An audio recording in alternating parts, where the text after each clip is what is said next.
welcome to Sports Counsel, your playbook for all things sports. I'm your host Matt, and I'm here with G and special guest Gemmar for this episode of the show. Our fantasy football draft primer rolls onto the quarterbacks and tight ends. We debate whether it's worth spending up for an elite quarterback or tight end, or whether you should try to strike gold in the late round graveyard. Finally, we'll reveal our one and only Counsel Champions that we think will win you your league this season. Today is August 13th, 2025, and this is episode 181 of the show. What's up, Gemmar? Thanks for joining us. What up, Matt? Thanks for having us. Always Appreciate a pleasure, y'all. G. I'm so glad Gemmar's back, man. Yes, sir. Always happy to come in. Always happy to get that invite back. Last season didn't end so highly, but we like to forget and look into the future. We got a clean slate coming up. Yeah, it's a new season. It's a new season. Last year doesn't matter anymore. Exactly. I'm glad you're bringing a healthy attitude to that, G. I mean, you could have said a lot more than that, but.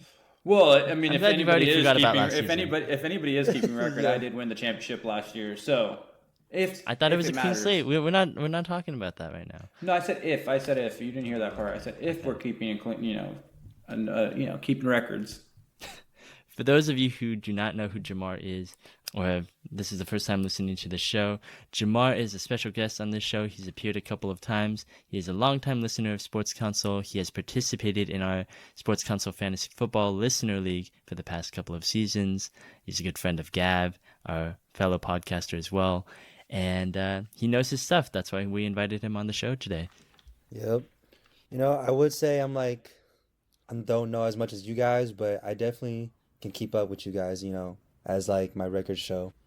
As his record shows, he was in the championship last year for the Listener League. And then the history was erased after that. Hey. By point one. That's all I needed 2 yards. I needed 2 yards from somebody. That's all I needed. So well. You didn't get the 2 yards, so suck it up. Move on. I forgot it was. What am I doing? We're looking into the future. That's right. I think we have an episode on that when it first happened, so you can go all the way back and listen to that for the full story on that. But we're gonna move on. This is a new season. We're still in the thick of things with the 2025 Fantasy Football Draft Primer. We've done our mock drafts. We've done our basic draft strategy. We've covered our running backs and wide receivers. Now we're gonna move on to the quarterbacks and tight ends today on this episode. But before we get started, once again, we are Sports Counsel. This is our podcast. And G, where can they find Sports Counsel? Oh, I would love to tell you where you can find Sports Counsel. Sports Counsel can be found on all your major social media platforms. I'm talking Twitter, Instagram, X, Threads, TikTok, and even for the old heads, we got Facebook. We're on all those social medias, and what you can find us on our handle, sports_counsel. Can't be easier than that. Just type in the name of the podcast. We will show up. I promise you. And go drop a follow. Most time, if you're a real person and not a bot, you can get a follow back as well. And where we have a lot of bots is on our Discord, which is going to be found in the bio of all our social media. We're trying to make sure that we get all our real fans on there, all our people, listeners that are messing with us. They're talking. We're having good conversation, especially with this couple of weeks left till the season starts. And I promise you there's going to be so much fun conversation when something crazy happens, talking about bets, talking about anything on the face of the planet, coaches getting fired. It's always fun. Go join the Discord. It's free. Why not? It's free to follow us. Go check us out, sports_counsel. Come be active. I know you guys all got social media. Yeah, and by the way, regarding the bots, I literally did a whole moderating sweep last night. Finally had enough of it, and I did a very close look at every single account that's on there to make sure that they're not a bot. And I feel like I'm maybe saying this a little too early, but I think the mission has been accomplished. There will be no bots in the Discord. Let's go. You say that until you kick one of our viewers out, and now they hate us, and now they're a villain. They should have commented then. They should have commented, and I don't mean like I have 40K picks or whatever. They should comment, hey, what's up, guys? Yeah. Let's do a mock draft together. You got to participate. Every hour I'm looking at it, bro. I'm like, PJ Tucker, 5 threes. Stay on. Owned. I got a 6-legger cashing for $30,000 tonight. Oh my gosh. Hit me up right now. And then they But react yeah, to their own stuff. come join our Discord. It's fun. Obviously, you hear us sharing laughs about what happens. We want to share those laughs with you guys as well. So come join, come drop a follow, and then that's us as Sports Counsel, where you can find us. Yep, should be fun. All right, let's get into this. Quarterbacks and tight ends. So I know we've emphasized the importance of running backs and wide receivers, and while they are important, you still got to fill out the rest of your roster. You still got your quarterback, your tight end, and while we're not going to dedicate a whole episode to it, you still have to draft a kicker and a defense in most leagues. But we're going to talk about the quarterbacks and tight ends for a little bit here because they still require a little bit of strategy when it comes to them. Like we said earlier, the majority of your draft is going to consist of these running backs and wide receivers. And last episode, we did kind of a draft where we picked whether we would draft a running back or a wide receiver in each of those rounds. But you still got to save at least 1 or 2 draft spots at least for one of these guys. But the only problem is that if you don't get one of the top quarterbacks, you might want to wait until like a lot later into the draft. Again, you only need to draft 1. So that 1, you really got to make count. And the same goes for tight ends. And there's a couple of schools of thought where you can go into how you want to approach things. You can either draft a quarterback really, really early and get that really elite guy like a Josh Allen, Joe Burrow, a Lamar Jackson. Yeah, like those MVP types of players. And, that's super attractive, I guess, especially to very basic, like, newcomers of fantasy football. You want to get that star quarterback, right? Fill out your roster, be the leader of the whole thing. But, maybe there is some value in kind of getting like a Brock Purdy or Jared Goff, maybe a game manager kind of guy where that he doesn't always get the 20 points per game, but, he gets you a decent amount of points, and then you can save up and get those elite running backs or wide receivers. So there's a lot of different schools of thought, and that also goes for the tight ends as well. We'll talk about that in a second. But, first of all, how do you kind of, I want to open this to everybody here. How do you typically approach the quarterback position? Like, do you like to draft them high, low, somewhere in the middle? What do you guys think of that? I'm like somewhere in the middle to like high. I feel like I gotta get one, but I'm not gonna be the first one to draft it. But I'll let Josh Allen go. I'll let Lamar Jackson go, and then somewhere between rounds like 4 to 7, there's a healthy level of like these are high level quarterbacks, and you don't feel comfortable with them. No, I'm exactly the same way where like if I'm like in the middle area, because if I don't get those dual threat quarterbacks like Josh Allen, Lamar, Jane Daniels, then I can sit a little bit and just get like a Baker Mayfield or a Bo Nix in the later rounds, and I'll be okay with that. And I know we're talking strategy, so me personally, like there's very few cases where I'm really looking at like those early quarterbacks and I want them. I'm not sure what those cases would be where I would actually take them. It'd have to be like, Josh Allen's there in the 3rd round, 4th round or something That's crazy. That's what I was about to say. Yeah, like how far, let's say, would you willing to go? Like, let's say if the first quarterback is Josh Allen still, and he's going all the way to 3rd, like, would you do it first? Like, let's say you're in the first part of the 3rd round. Would you take him? Or like that's the earliest. Earliest I take him was 301. I think that's going to be my answer before you said that. But like to define a pick, I'd have to go like I go Bijan first, or I go Gemmar Chase first, 2nd round. I go Devon Achane, and now I'm like got running back, wide receiver starters locked in, and Josh Allen is just sitting there for me. I'll take him. Maybe the 4th round for like Lamar Jackson. So I'm like I want pure value when I take him in this spot, and it's like unpassable in terms of like there's no way you can like not take him right now.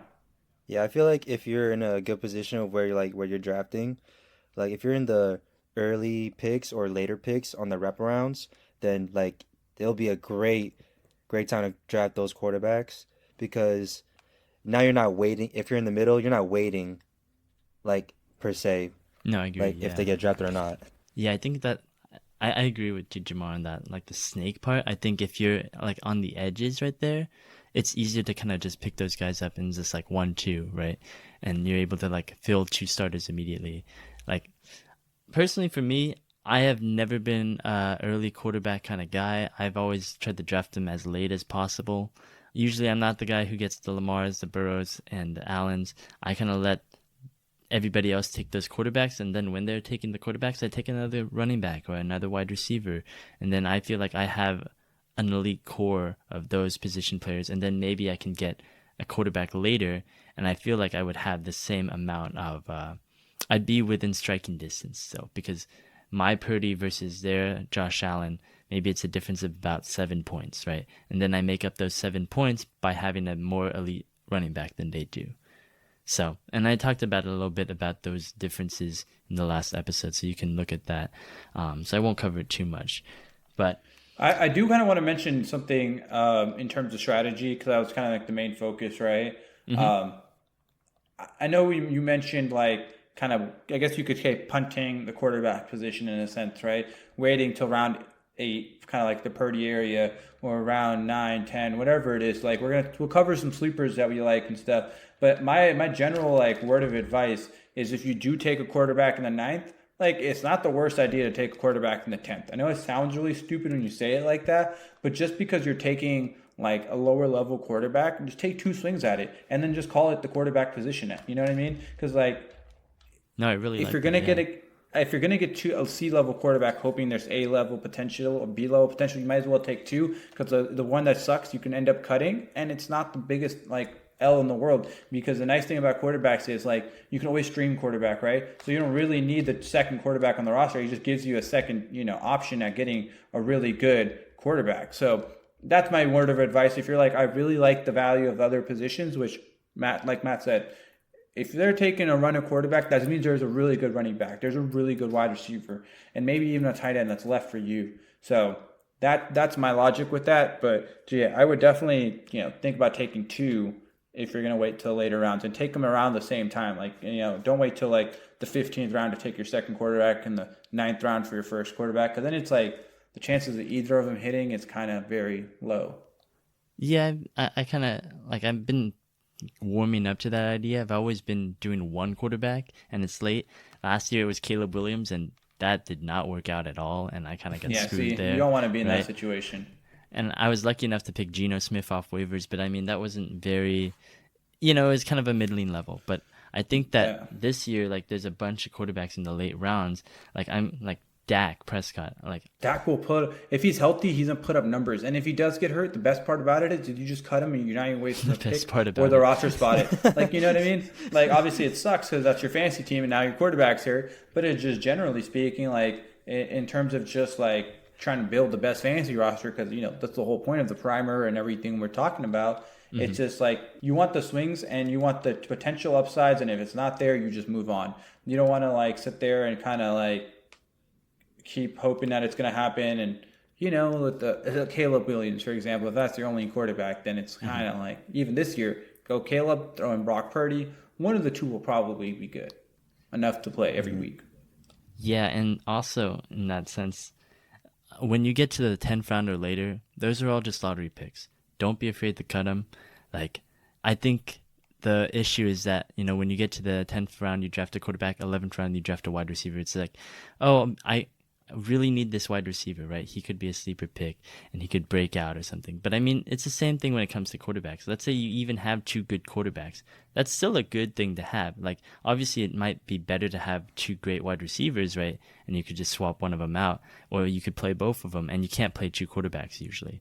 But at the same time, one of them might still be valuable in trade. Let's say both of them break out. Let's say like Dak Prescott becomes the top 5 quarterback. Jordan Love also becomes the top 5 quarterback as well. And you got them both in the late rounds. You can't play them both, obviously, and that's kind of why people don't like drafting 2 quarterbacks at once. But you could still trade them, and it could still be something valuable, right? Yeah, I 100% agree. I think you helped me make my point there. But I do, complete side bit here. If you're looking on ways to make your league funner, make your league a 2 quarterback league. Make it a super flex. That's all. Period. I've never tried that, actually. It's an absolute blast. It's an absolute blast because you're drafting 2 quarterbacks. The strategy changes. Yeah, the strategy changes, and in a lot of the more sweatier leagues, you're going to actually end up taking a quarterback in the first round, second round. You have to get a good one there. That's true. Even But though yeah, even though like they score like there's only one of them, they score the most points usually out of your entire lineup. Like they usually would average about yeah. 15 to 20, right? So The that's why there's reason only the one. reason it's not big is because the gap between the next seven quarterbacks usually is never that big. Exactly. But yeah, let's hop into some. I think we're going to talk about some tiers of quarterbacks. Is that right, Matt? Yeah, yeah. So I mean, looking at this tier of quarterbacks, let's say that the top quarterbacks right now that's being drafted in the second, third round is Josh Allen, Lamar Jackson, Joe Burrow, Jalen Hurts, Jaden Daniels. The middle round quarterbacks, where maybe your fifth and sixth rounders, are like Mahomes, Bo Nix, Baker Mayfield. Late quarterbacks right now: Dak, Kyler Murray, Brock Purdy, Jordan Love, Jared Goff, Justin Herbert, C.J. Stroud. So looking at these tiers right now, I kind of want to just get back to like, now that we have the names and the faces to the picks, where would you prefer to draft in terms of the tiers?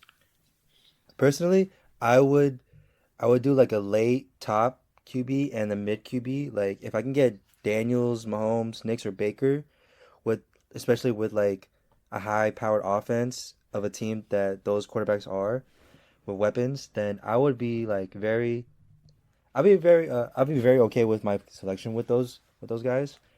You know, because I'm not banking on them to like they have a strong floor, they have a good ceiling, but I'm just going for the strong floor with those kinds of quarterbacks. Yeah, here's another strategy or a question for you guys. If you draft one of the elite guys, do you draft another quarterback? Let's say you draft No, Lamar or okay. Nah. unless I'm going like 13th round right before my kicker defense.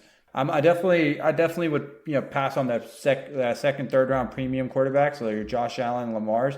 But if there's a slip in a Burrow, Daniels, I'm okay with that. And then the mid quarterbacks I really like those. Mahomes, I really like this year. Baker is very high passing offense, and then those are the guys I'm cool with just getting one. And once I get to these late quarterbacks, like we mentioned a few earlier, Dak, Kyler, I would prefer to have two. Yeah, I think that's also an advantage there, right? If you draft one of these elite guys, you save a roster spot, right? But you do have to sacrifice a premium pick for that player. So, Right. all that into consideration there. Geez, I mean, based off of these, I think I'd like the late quarterbacks only because of one name, and that's Dak Prescott. And that's only because I think the Dallas Cowboys are going to be awful this year in terms of their defense. Micah's still holding out, Yep. I'm pretty sure, and they haven't looked good so far on paper anyway. And it just looks like a whole kind of like the ship is sinking slowly, and they just replaced the captain of the ship in McCarthy, but they just replaced him with the first mate in Schottenheimer. Didn't really do much. But I think that, Dak is still going to put up the numbers because he has to. It's going to remind me a little bit of like the Joe Burrow last year, where his defense sucked and he just had to keep shooting it out. And he's got the wide receivers to do it, right? He's got CD, he's got Pickens. Very, very, very similar situation. And I think Yeah, with Micah, it's like okay, the Bengals had Trey Anderson who led the NFL in sacks and did not make a difference, right? So exactly. So even if he comes back, it's not going to really matter. So yeah, if I don't get Dak, though, I think, it's over. Like, it's a very risky proposition. If you don't get Dak, then it's just like, okay, I really don't like anyone else, but I have to get someone because for a win, all the starting quarterbacks already. So then at that point, you kind of have to punt it and you get any quarterback. And speaking of any quarterback, here's a question that I have for you guys. Who is the worst possible quarterback that you're willing to come out of your draft with as a starter? I'm gonna go someone we haven't even talked about yet, and that's Justin Fields. Because of the rushing upside is going to be there. I know it will be just the way his play style is and everything. I like the high upside of the rushing. Any passing just feels like it's a little cherry on the top at that point because he does have that high of a rushing volume, and that gives me a little bit of surety of like, hey, like it doesn't matter the matchup, it doesn't matter the weather. The run for him will translate, and he's always been a really productive fantasy quarterback. Whether or not it's like productive to team wins or whatever the other conversations may be around, the way Justin Fields plays football. But fantasy wise, he's an elite quarterback every year. It's just about health and will he be good enough to like keep his job? For me, I would say CJ Stroud. Yeah, I would say CJ Stroud just because, last year, I wouldn't say it's a sophomore slump, but I would say like since there's so many injuries to like within this team, we got Joe Mixon's injured, Nick Chubb, he's coming off a major knee injury, Tank Dell is out. He still has his number one, Nico Collins. Stephon Diggs is not on the team anymore. I just think that a lot of weight, a lot of carry is going to be on his shoulders to like make this offense go. And the defense is elite in itself, so I believe the defense will get stops, and the defense will give CJ Stroud more opportunities to like go out there, score more points, give it to Nico Collins and whoever is a wide receiver two is. I think it's Christian Kirk. I just think like the running game is not as strong as it was before, so that means CJ Stroud has to throw more, which is more fantasy points within that season. And what I think helped for CJ Stroud, kind of on your point, is I would love CJ Stroud as well. I have no problem taking him as one of my like late round quarterback flyers. What helps as well is when Joe Mixon is healthy, a lot of his game is based off the pass game too. So it's like a lot of just volume, and when you're this late into like looking for quarterbacks, like volume is one of the safest things you can play by. You know what I mean? Exactly. Oh It's no, all for about sure. volume. Like opportunities in running backs, carries in running backs, receptions in receivers, and passing attempts for quarterbacks. Like, Or yeah, if you can get rushing upside. I do disagree with that part right there. Like passing is like second for me. If I can get some rushing volume, I would take that over passing temps. yeah, rushing in quarterbacks for fantasy is like a gold mine because Yeah, it's a cheat code. if those of you who Oh aren't yeah. aware of like fantasy scoring, 25 passing yards is 1 point, but any yard, basically any rushing yard is point 0.1, just like a running back for quarterbacks. So if your quarterback passes for 10 yards, it's something like maybe like point something percent, right? 0.33 or something. If it is 10 yards rushing, it's 1 point. So you score more if you're a runner. And that's why, because G already took my pick in Justin Fields, that was the worst quarterback I'm willing to come out with. But let me see if I can make an argument for an even worse quarterback, because we're diving in the dumpster here and rummaging around. Let me reintroduce you to a guy named Anthony Richardson. Jesus. Oh no. Oh no. Oh no. Assuming he wins out the job against the fearsome Daniel Jones, there's still upside there. There's still definitely some upside just because of his rushing potential. I'm not saying he's a good quarterback because he's not. It's the same Justin Fields argument, but just even worse quarterback in my opinion. Yeah, he's not good. He's not good at all. But he can run the ball, and he's a freak athlete. And let's say the Colts get it together somehow, and they kind of, now that they've fully committed to him as starter again because he won out a job and he's quote unquote earned it, maybe they'll be more confidence around him, and maybe he'll be able to kind of like put up, he still was able to put up some great performances last year. It was few and far in between, but he had quarterback 4 performance week 1. He was in the top 5 again week 11, QB9 week 13. Like, he's had good performances. Yeah. He's And then had He's had flashes. And I think what you're also trying to mention is like this: you're not drafting this guy to be your week by week quarterback starter, right? Like you're drafting these guys like as a co-partnership of fucking being your team's quarterback, right? Like I'm not expecting Anthony Richardson to be my weekly starter, but if I got Richardson and Fields for some odd reason, I have only 2 quarterbacks I walk out with. Like it's honestly not the worst because one of them is probably going to have a good matchup, and worst comes to worst, like rushing upside for both will keep him a safe floor, which is the nice part, right? Yeah, at that point, you just got to play the matchups. Like, hopefully Yeah. Richardson has a good matchup. And then, if he doesn't, then you find the quarterback on waivers with a good matchup. And then you kind of just stream it from Yeah. there.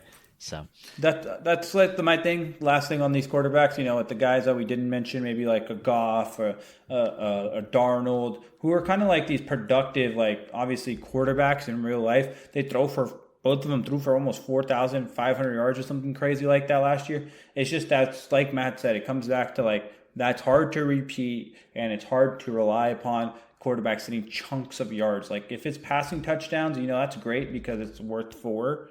But the yards in themselves are not meaningless, but that's got to be like the extra on top of like the rushing or the passing touchdowns or something, right? It can't just be strictly I'd throw for a lot of yards.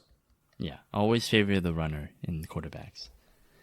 Okay, let's move on to the tight ends here, and I'm going to combine some of the questions here. So once again, we are approaching the question of when should you draft your tight end, right? And in these tiers that we have the top tier tight ends in Brock Bowers, Trey McBride, George Kittle. These are high volume guys. They were great last year. You got the mid-round tight ends, which is Sam Laporta, Mark Andrews, TJ Hawkinson, Travis Kelce. And you got the lower tight ends. Like, when I say lower tight ends, we've talked about tight ends for a while now. And I think the hardest thing, the difference between quarterbacks and tight ends, even though they're both one starter in your fantasy football roster, is that there's like very, very little elite tight ends. There's a good amount of quarterbacks that can get you at least 10 points. There's only like 3 tight ends, maybe, at most, who will get you a consistent double-digit, fantasy performance. And then the rest is just so bad. That's why you can, and I'll talk about it later, you can basically swap a lot of names here. And you could just say, well, they'll have maybe at least 4 points per game. And you'll be good with that because the other guy's only getting 4 points per game. A lot of these guys kind of just are in the same level. And that's what you have here in the low-tier tight ends with Tucker Kraft, Njoku, Evan Ingram, rookie Tyler Warren, Dallas Goedert, Colson Loveland, Dalton Kincaid. Basically just a bunch of just... It's kind of guys.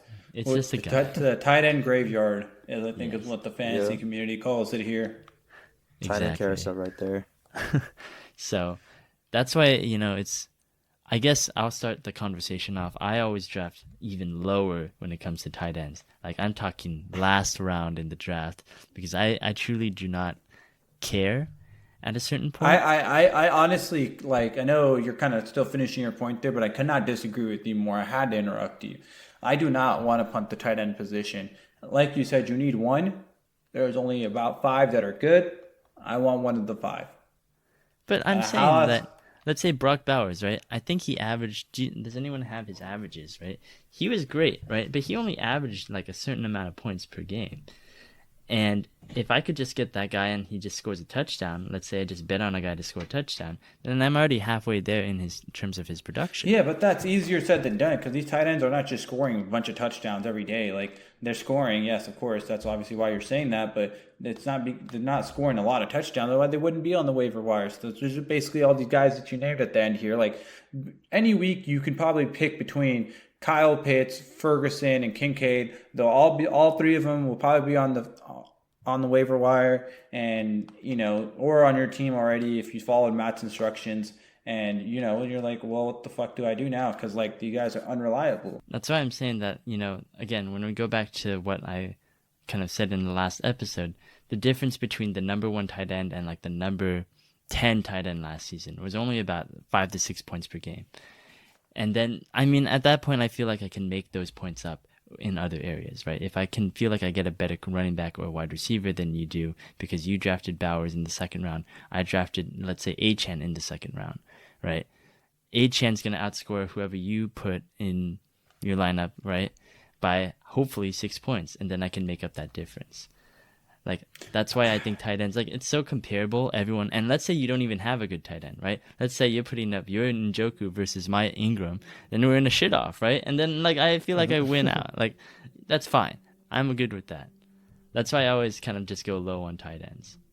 I see the point you're trying to make. The logic is there. It's just that, I don't know, man. There's so many times where I feel like I'm looking at the other Pearson's team and they have Travis Kelce dropping 25, maybe not last year, but 2 years ago, they had Travis Kelce dropping 25, 30, Kittle, Mark Andrews, some of these guys that are just putting up these huge amount of numbers. And then I just have, Evan Ingram. I just have Tyler Conklin, some fucking piece of shit like Kyle Pitts, where I'm just that you like. I'm just I do, but it's, I wouldn't take him over I don't know, if I have the option in the 4th round, Kittle was sitting there or something, or in the 6th round, Kelsey's there. I'm taking them. I'm taking my shot at it. You know what I mean? I could see it both ways. Gemmar, do you want to maybe do a tiebreaker here or kind of give us your perspective? I'm all for going one of those top tight ends. Those are a tricky part, but I'm always going for the tight ends that are in within an offense that have a gunslinging mentality. So, I feel like tight ends are pretty expendable after those top 5. So, I just think that, I don't know, like, tight ends are so tricky because if you don't have a Bowers, Kittle, Andrews, a Kelsey, it's just like an endless carousel of like who you're just going based off matchup now. But I feel like the matchups for tight end is like the least important thing in there. I feel like out of all the position groups where like I look at matchups and stuff, like I feel like for tight ends it matters the least, just because like, what does it really mean if they're playing the 38th best tight end defense if his quarterback is fucking Anthony Richardson? It doesn't mean Tyler Warren's gonna go off, man. No, it doesn't. It means that Anthony Richardson still might just suck, and it's less dependent on the matchup for Anthony Richardson to suck. He just sucks. Like, that's the thing with these tight ends. It's like I like the idea of finding teams that have at least just pass heavy offenses.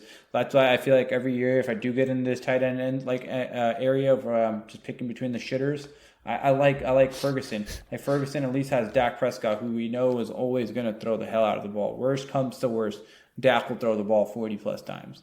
I think that's a good thing. I mean, one thing I want to make sure of, though, is that if you draft an elite tight end, you better damn well sure they are elite, right? Even Mark Andrews last year was not very good for like the first half of the year. And then I think, Kincaid was drafted pretty high, and we didn't even know that much about him, and he didn't do that well. Like, he was drafted in like the 4th, 5th round last year, and it's just, you better make sure that these guys are elite. Yeah, you got to have a proven season to get drafted that high. I wouldn't draft a prospect that high. Like if like Tyler Warren was going that high, I wouldn't take him. But just throwing out names that would be comfortable drafting at their ADP. Like Bowers is kind of debatable. I know he just goes. So I feel like he has so much variable in his ADP. I can see him go really high in some drafts where I'm definitely okay off of. But sometimes he slips, and I feel very good about getting him in the late second or something like that, But if you're taking into account for like McBride, Kittle, Hawkinson, Kelsey, those guys are solid to me. Hawkinson's not that solid to me, personally. I just feel like, man, dude, he's due. They've already paid the guy. He's still not that old. Yeah, he's due for a good season. Get right season. Right, Matt? Get right season? Sometimes you can't even get the get right games, man. I don't know. Yeah, bro, but on a bigger picture, I just feel like I just feel like in the Hawkinson, he's just last year was hurt, so he has one like half season warmed up, ready. Now he's got a full season coming up. Now I feel like the production's gonna like come up. Okay, he's 28. He's still on the good side of things, but I mean, yeah, exactly. I don't know. I'm not as strongly believing in JJ McCarthy, I think. I mean, it's less about JJ McCarthy. It's more that I just trust the offense is really good there. Mm-hmm.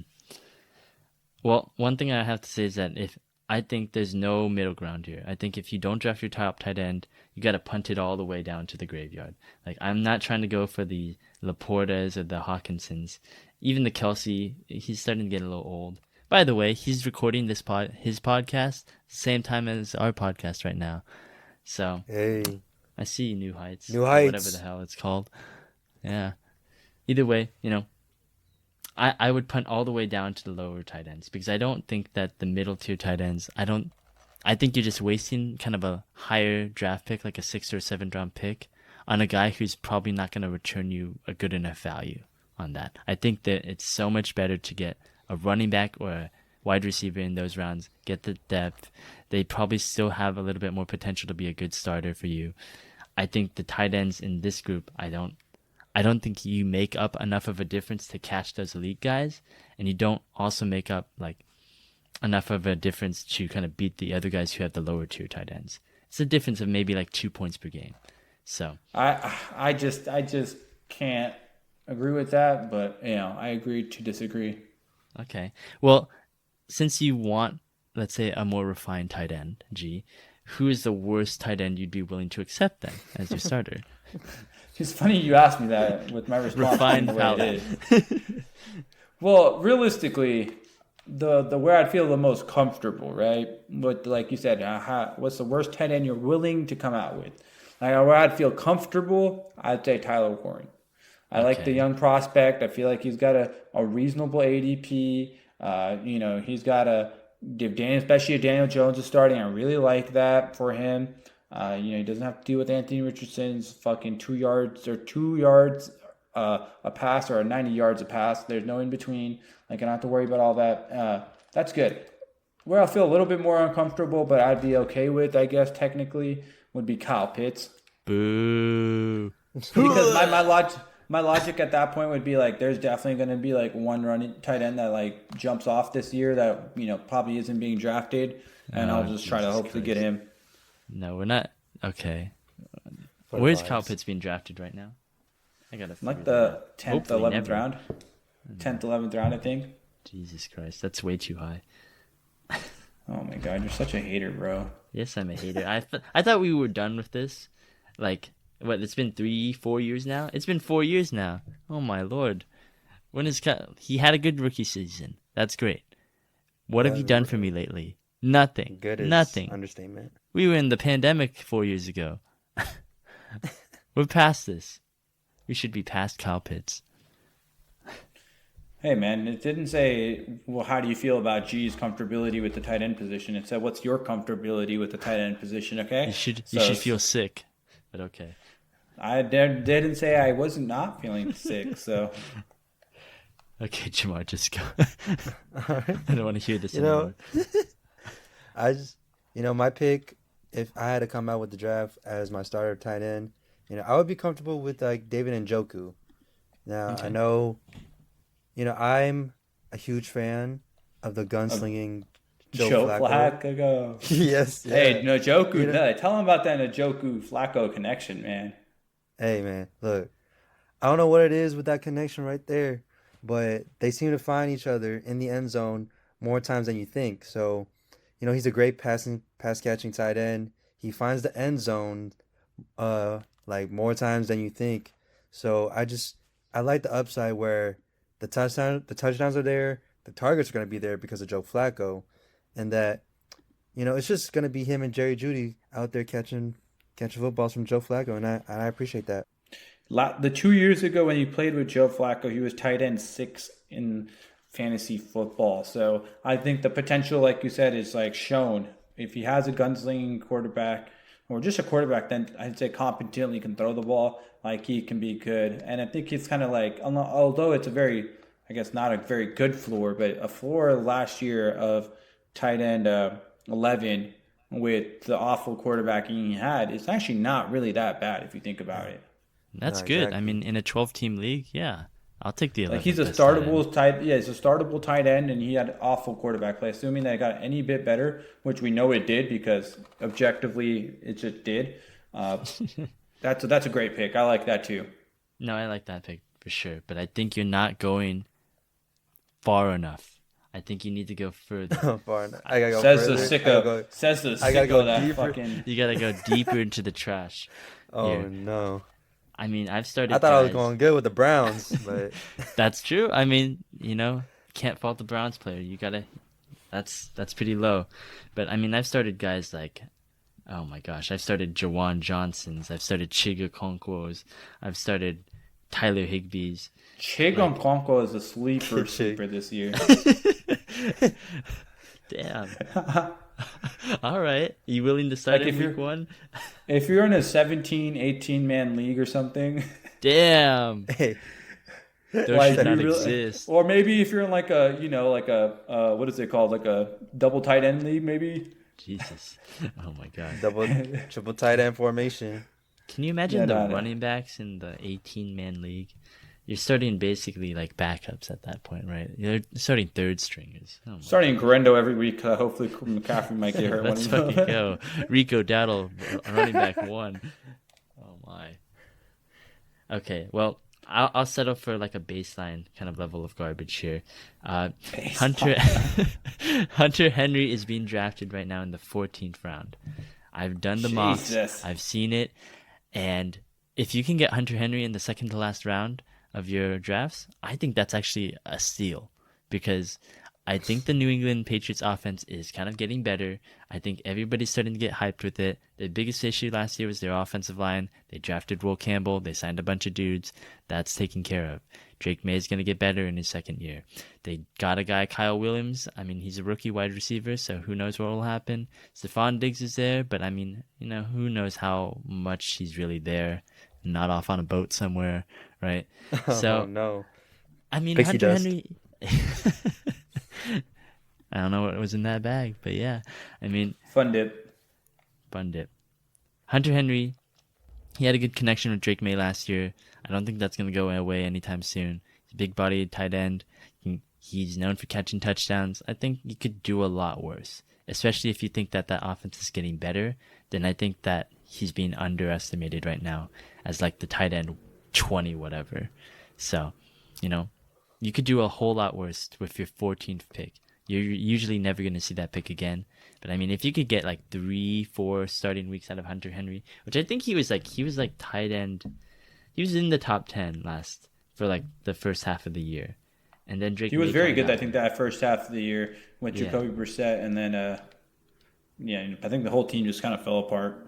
Exactly. So he's had some good times. He's 30, but I mean, we'll let it slide. So Just turned. I mean, I'm just saying this is the absolute worst tight end I'm willing to come out with. But see, my thing is, like, how do you end up in these situations where, like, you're in the 13th round with no tight end? Like, You gotta just be willing to brave it out. Like, the toughest souls are the ones who are looking at their roster and there's an empty starting position, and you just keep drafting your running backs, your wide receivers, and it'll work out. I was pretty satisfied with my roster last year, even though I had to go dumpster diving every week for a new tight end. But I still won a lot shout of out to games. you, man. It works. Shout out to you. At least I respect your consistency, Matt. Every year. I Same don't learn. strategy. Yeah. All right. Well, that's the talk of the quarterbacks and the tight ends. Good discussion. I rather enjoyed that. But we're going to go on to our final kind of segment in terms of the draft segments. And we're going to talk big time. We're not talking about dumpster diving anymore. We're talking about our Counsel Champions, our league winners that we think will be the biggest names that will be talked about at the end of the season as the ones that will win you your fantasy football leagues. I know I didn't say to you guys before on kind of when we were preparing these names, but let's not pick the obvious names here. Let's not pick the Drake Londons or the Christian McCaffreys or the guys that are drafted, let's say, in the first round or two, right? Because I think those are fairly obvious. Yeah, you're not gonna Oh, yeah. you're not gonna be surprised if a first round player goes off, right? Exactly. They're already being drafted at that site. So, does anyone want to go first here? Nah, let I will Jamar go. go first. I like Yeah, the I will name he go. has here. Yeah, honestly, when I heard the topic about Counsel Champs, the first name, not the player that I'm picking right now, but like the first name that came to my mind was like that Jerick McKinnon year, where he went off in the playoffs in fantasy. So I was like, what player can this remind me of? And I picked, if you want the number one pick of handcuffs, then you gotta get yourself a Tank Bigsby, man. Wow. You gotta get yourself Tank Bigsby. Yes, I believe. He probably won't do anything in the first half of the season because Travis Etienne will be there. He'll be the number one. But lo and behold, I feel like in the second half of the season, where the playoffs are around the corner, I feel like Travis Etienne, they're gonna get tired of him. He's not gonna have the production that the Jaguars want. So they're gonna give the keys to Tank Bigsby, and just have all the goal line touches, have all the touches that Travis will have. And I heard in preseason that they might even trade Travis Etienne during the season or even before the season. So if you want to keep tabs, on Tank Bigsby, on that name, just in case, and you'll have a league winner. I like Wow. it. I like that. That's a deep dive. You're kind of waiting in the garbage a little bit there, but I mean, that could be. Hey, a if you're very right, you're valuable gonna pick. be able to. That's a flex. That's immortalized. Yeah, we'll play that replay over and over again Yeah. all over our social Clip medias. this and then see me in the next 4 months, and then we'll play it again. Not the first time we've called it big on the Jaguars. Well, Matt, why don't you give them yours, and then I will volunteer myself as last. Okay. So when I thought about our council champions, and sometimes I've kind of just made it easy for myself and just picked a guy that I really liked, but I really wanted to kind of analyze this for a second. And I think that the biggest league winners last season, Derrick Henry, Saquon Barkley, Josh Jacobs, what did all of these guys have in common? Or the Stephon Diggs year when he went to Buffalo, right? The biggest thing is that these were players that were good players that moved to a different team into a better situation, and then they just absolutely exploded from there. We thought Derrick Henry might be washed after Tennessee. Then he came out and he just completely just dominated again, like we expect. Classic Derrick Henry, right? Saquon left the pitiful Giants, went to one of the best teams in the league, and then he just, almost broke Eric Dickerson's rushing record. Even Josh Jacobs, who just left the Raiders, went to the Packers, he became a stud, top 5 fantasy running back. So I decided to pick a guy that I think is still a star player and just moved to a better situation. And that's why I think my league winner or council champion is going to be Devontae Adams this year. And G, I know you've already hyped him up a lot on this, so I think you would agree with me there. But I just think that it's a good situation for him. LA is just nice and sunny, and he could just he could relax his 32-year-old bones and be the wide receiver 2 behind Puka Nacua. And Puka, he doesn't have to get all the receptions. He doesn't have to get all the yards like he used to. He's used to being the primary focus, but now it's going to be Puka, right? But he's just going to be there basically as a touchdown volume magnet. And I think that's what they brought him in for. I think there's a specific purpose when you get a free agent like a Saquon, like a Derrick, like a Josh, right? Like a Devontae. And it's for a specific thing, right? You want to bolster the run game. You want to get more touchdowns. I think they want to get more of a scoring threat in the red zone with Devontae. Like Puka wasn't that good in the red zone last year. They usually run it to Kyron. But I think Stafford and McVay are salivating over that Devontae fade. And I think they're ready to do that. And the Rams have a super easy schedule this year. I think they face the South, the AFC South, and I don't remember who the other one is. I think it's also the South, the NFC South. But super easy schedule, wide receiver 2, shouldn't attract all the attention. As long as Stafford's alive, I think he'll be fine. Back spasms. Yeah. So it's a little risky there. I won't lie. There's a little bit of risk there. Devontae's also 32, so he's usually not my favorite flavor of player, but I think he could really be a council champion here. Is Jimmy G still there as a backup?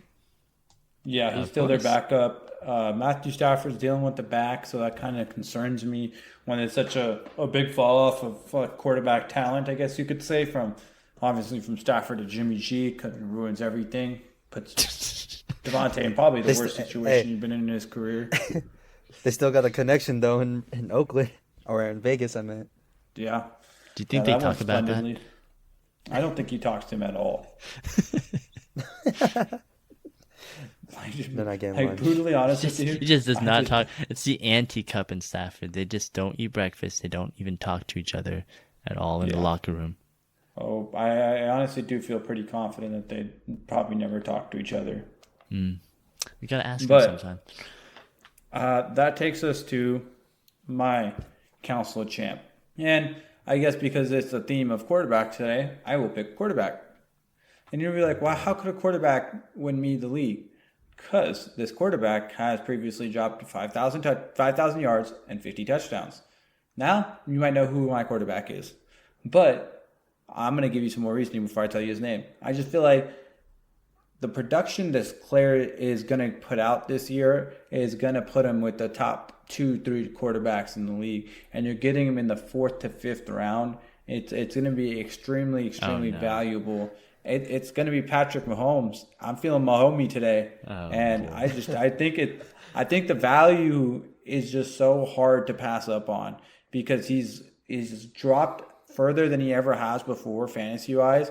But I think because he got his ass beat in the Super Bowls the way he did, like it lighted like a flame under him that he has to play better, and that starts in the regular season. So I expect a huge season from Mahomes in real life and statistically in terms of just, what he does on the field. I think he knows that he wants to be in that explosive offense. Like, he sees Josh Allen, Lamar, all these guys putting up these crazy numbers, winning awards. And, obviously he wanted Super Bowls and stuff, but I think he also wants to, win the MVP. I think he also wants to be all Pro Bowl, 99 overall in Madden, all of these things that he's not. And it just doesn't make any sense other than he had a couple bad years statistically. And, the team is much better in terms of the weapon, Rice, Hollywood, Worthy. You have Kelsey there still, and I think he'll have a much more a bounce back, kind of go hand in hand with Mahomes. Last season maybe for Kelsey. So I expect big things out of the Chiefs' offense this year, and it starts with Mahomes. And I think he's going to play so well. He'll be like a top 2 to 3 just fantasy overall player at the end of the year. You make a good point. You make a very good point. I mean, by the history, I almost thought you were talking about Dak for a second when you were talking about 5,000 yards and 50 touchdowns, but I realized that there's no way Dak ever did that. Yeah, I was like, what the fuck? What did you think Dak Prescott was doing, bro? I don't remember, man. But I mean, that's a very good point, and I think that he's going to have to do that. He's struggled for the last 2 years because he hasn't had a good receiving core, but I think that this core is going to come into its prime, right? The Worthies, the Rashee Rices, right? Kelsey on his last legs, right? So I could see it. I don't know if I'll do it, but I could see it. And I could see us going back in a year and saying, wow, what were we thinking, right? Yeah, and I'm trying to be ahead of the curve here. Yeah. So if you want to, by the way, our last year's Counsel Champions, I just took a look at it. So I personally had Kyron Williams as my Counsel Champion, which I think may have been a little high. So I won't give myself all that much credit. Bryant, who was on the pod for this episode last year, he picked Caleb Williams, as he does. And mine was, if I'm not mistaken, was it JSN? It was JSNG. Hey, pretty hey, good pick. Come on, pretty man. good pick. I like Hey, that. what am I telling people here? I'm telling you nothing but facts. There you go. There you go. So just a little history for you if you want to put some more faith in one of these picks or not. But those are all Counsel Champions. They're immortalized. They're etched in stone. Now they're going to win you your league. That is going to do it. Wishful thinking won't hurt nobody. That is going to do it for today's episode of the show.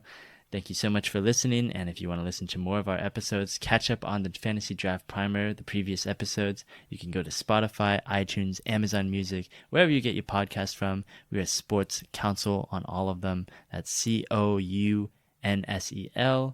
And again, if you want to follow our social media, our Twitter, our Instagram, our Threads, our TikTok, they're all the same, sports_counsel, and you'll be able to catch up on the latest and greatest of our sports takes. We're going to dish out some fantasy advice there, as well as on our Discord. The link is in the bio of all of those. So that is going to do it, guys. We are so close to the season starting now. Oh my God, 3 more weeks. We're wrapping up that primer. I think there's only maybe a couple mock draft episodes left, and then here we go. Listener League starts up. Everything's starting up again. I'm getting excited here.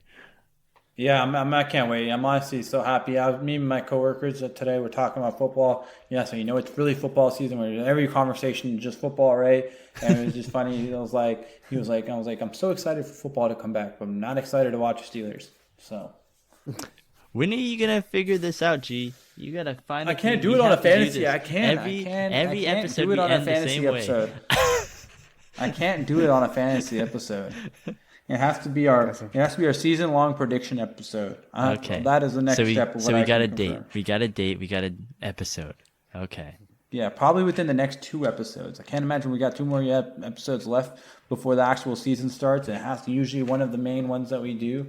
So I'm sure you'll find out soon enough. Have you narrowed it down from 31 other teams?